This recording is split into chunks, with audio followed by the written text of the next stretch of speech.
Assalamualaikum warahmatullahi wabarakatuh. Sampurasun.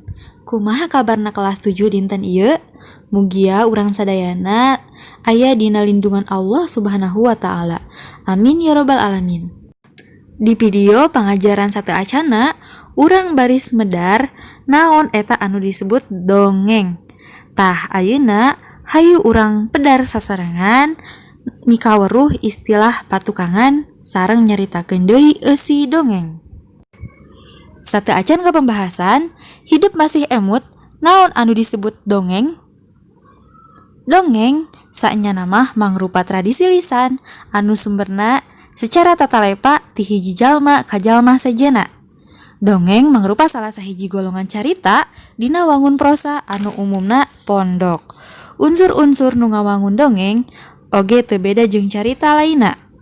Nyaeta diwangun ku unsur jejer atau tema, tokoh, watek, pasipatan, latar, alur, jeung amanat.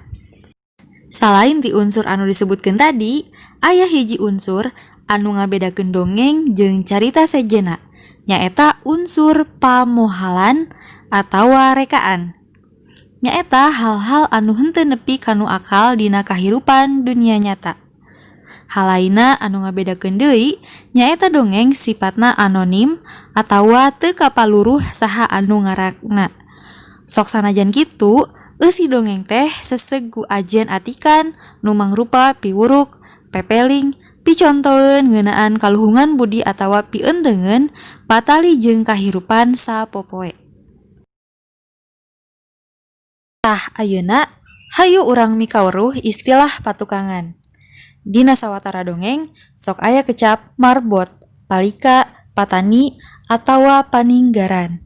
Eta kecap kaasup kana istilah patukangan nu dikenal dina kahirupan masyarakat Sunda zaman baheula. Istilah patukangan mangrupa sebutan pikeun mangpirang-pirang jelema nu baku migawe hiji pagawean. Istilah patukangan kiwari leuwih dikenal ku istilah pakasaban atawa profesi. Tah di dieu aya sababaraha hiji contoh istilah patukangan. Mangga ku hidep diregepkeun.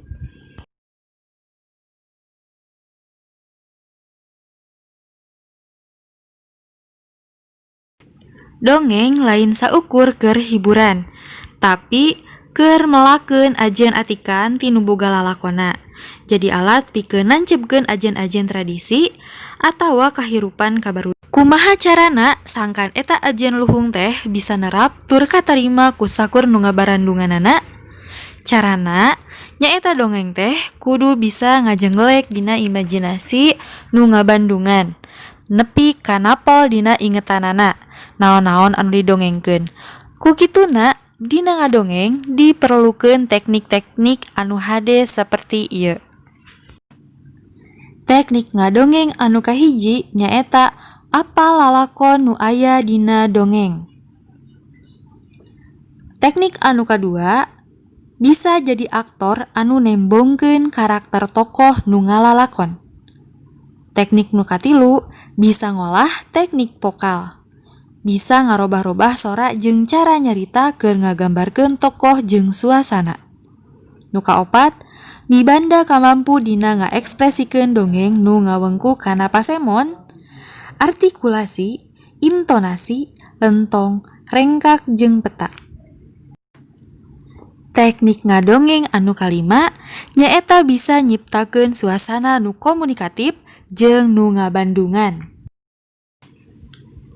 Salian ti kudu apal teknik-teknik di luhur, hideep oge kudu apal cara atawa lengkah dina nyaritakeun deui eusi dongeng. Anu diantarana kahiji, ngadengekeun atau maca sababaraha kali dongeng nu rek dicaritakeun. Anu kadua, nulis serta inget-inget tema carita, tokoh, pasipatan, oge latar caritana.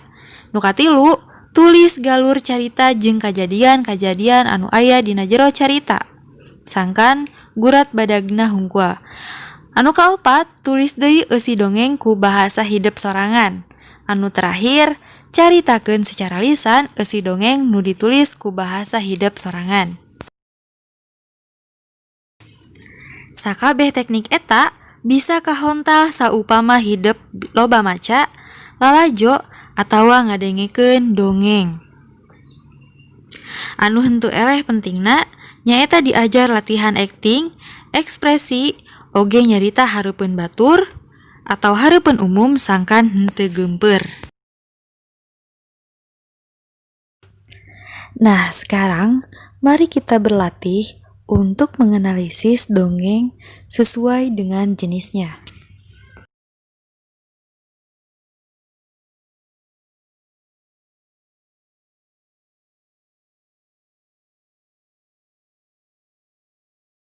Selanjutnya, buka juga halaman 19 dan kerjakanlah pancen mandiri serta pancen kelompok untuk mengetahui istilah patukangan dan profesi dalam bahasa Sunda.